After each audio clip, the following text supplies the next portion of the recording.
You hear a lot of people saying, okay, American exceptionalism is dead, the dollar's demise is upon us, and first half of the year, biggest decline in the dollar since 1973. That was all true.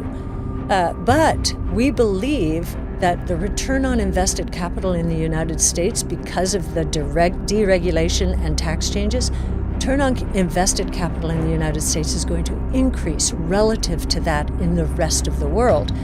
That's dollar positive. I think many investors in the United States are very focused on the short term. Our investment time horizon is 5 years. If you don't understand something, if you don't develop conviction around something, then don't invest in it because you'll be a weak holder. I think that we have just begun because, as I mentioned before, we're hitting prime time. Cathie begins by addressing the paradox of today's stock market.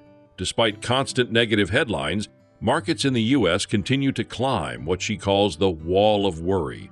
Not only are indices resilient, but leadership is broadening beyond the so-called Mag 6 mega-cap tech names. That's a hallmark of a healthy, sustainable bull market, one that isn't just concentrated in a handful of companies, but is fueled by wider participation across sectors. Please take a little time to like this video, subscribe to the channel, and turn on post notifications for more videos like this. You can also check out our other videos on cryptocurrencies and the overall digital asset space and drop your comments and observations in the comments section below. Everything you do helps with the YouTube algorithm and immensely contributes to the channel's growth. Thanks and enjoy the video. We're listening to the markets as well. This market, the stock market, is climbing the proverbial wall of worry. And it is broadening out. In fact, that concentration towards the Mag 6 is starting to broaden out. That's a very strong bull market. Now, why is this happening? Yes, the headlines blare negative news, as you say. It seems to get a lot more attention. If you look under the covers, at least in the United States, there are some provocative changes taking place in terms of deregulation. I don't think people understand how much deregulation is taking place in the U.S. In every industry, and then the one big beautiful bill, OB3, we've nicknamed it OB3. Underneath those covers are tax cuts that I don't think many people, even in the United States, understand because they're mostly focused on the corporate sector, and they're allowing full expensing of structures,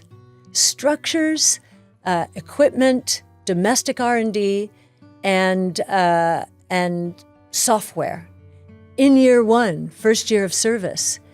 That is taking the effective tax rate in the United States from 21%, where it is today. This is effective. It'll still be there. This is corporate tax rates. This is corporate tax rates, 21% down to 10.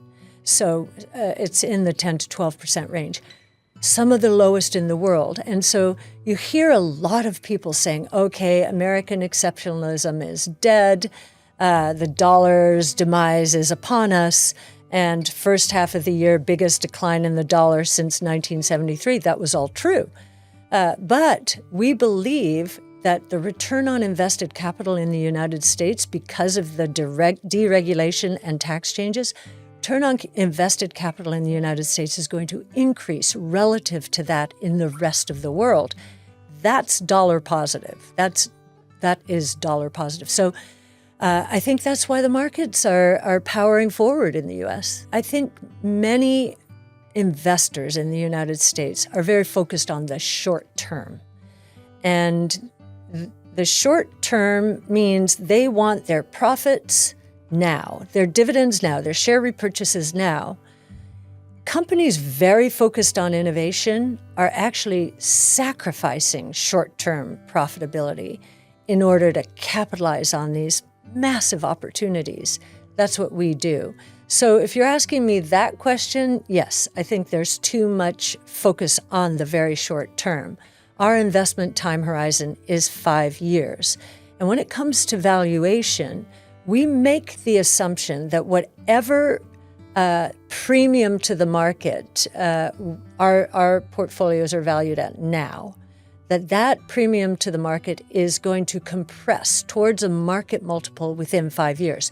So we are looking at valuation as a headwind for us in the next 5 years. And our analysts have to believe that the revenue growth and margin expansion in the portfolios and associated with each stock are going to be strong enough to overwhelm the valuation compression and deliver our investors a minimum hurdle rate of return of 15% at a compound annual rate.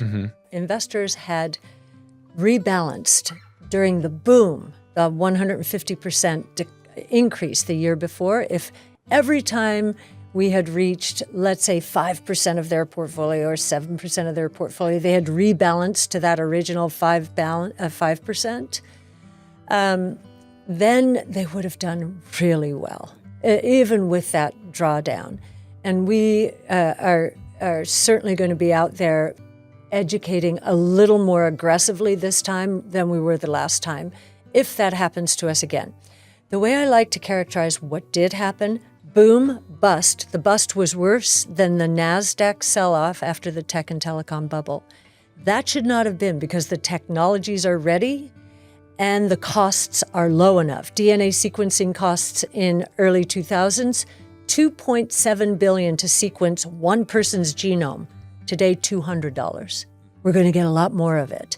So it makes no sense that that happened, but that just increased our conviction that we had become a deep value portfolio. And so the way I like to characterize, boom, bust, if you look at from inception, this is U.S. portfolio now, U.S., because that's the only one that's been in place for that long. From our inception to today, our compound annual rate of return has been 15%, even with that bust in the middle of it. So that gives you a sense, and I think that we have just begun. Because, as I mentioned before, we're hitting prime time in so many of these technologies that I think the world is our oyster. I don't want to be too comfortable in saying that, and we do. As I said, the valuation is back at a premium. We assume compression. We assume it in our assumptions, and our rate of return expectations are, well north of 15%. If you don't understand something, if you don't develop conviction around something, then don't invest in it, because you'll be a weak holder. All we do is technologically enabled innovation. So we're a great complement to a Warren Buffett strategy, because we know what these technologies are going to do. And so I would say diversification is a very good thing. Sure, value, growth, we'd be on the growth. We'd be a great complement to those sorts of strategies. Cathie dives deep into this accelerating race. She critiques Apple's missteps, noting that the company has struggled for years to develop a credible AI strategy. Despite its dominance in hardware and mobility, Apple missed the chance to lead in autonomous vehicles, what Cathie calls the largest AI project in the world. By contrast, she highlights Google's surprising resurgence. Long known for its world-class AI researchers and its acquisition of DeepMind, Google has begun to flex its muscles again, with investments spanning chips, cloud infrastructure, and large language models like Gemini. We are not, in the top 10 of our portfolios, you will not find the Mag 6 for the most part. They might earn their way if they do very well in this new age. And the reason is we're focused on the purer plays. There are a lot of high expectations for this new world in the Mag 6. And we're hearing already, Apple, a lot of controversy around its AI expertise. We have been worried about that for 6 to 7 years, because we've watched Apple, which should have moved into the ultimate mobile device. What is that? Robotaxis. And they tried.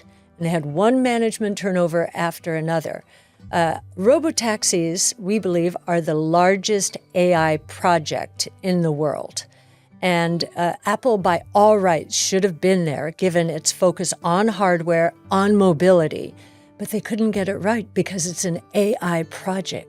And I don't think they were able to hire the right kind of expertise. Or, from another point of view, even now, they have put their AI strategy under the former head of Vision Pro, which wasn't really a big success. This should be coming from Tim Cook, the highest levels. And so they haven't done that yet. Apple, we have been concerned about their AI expertise.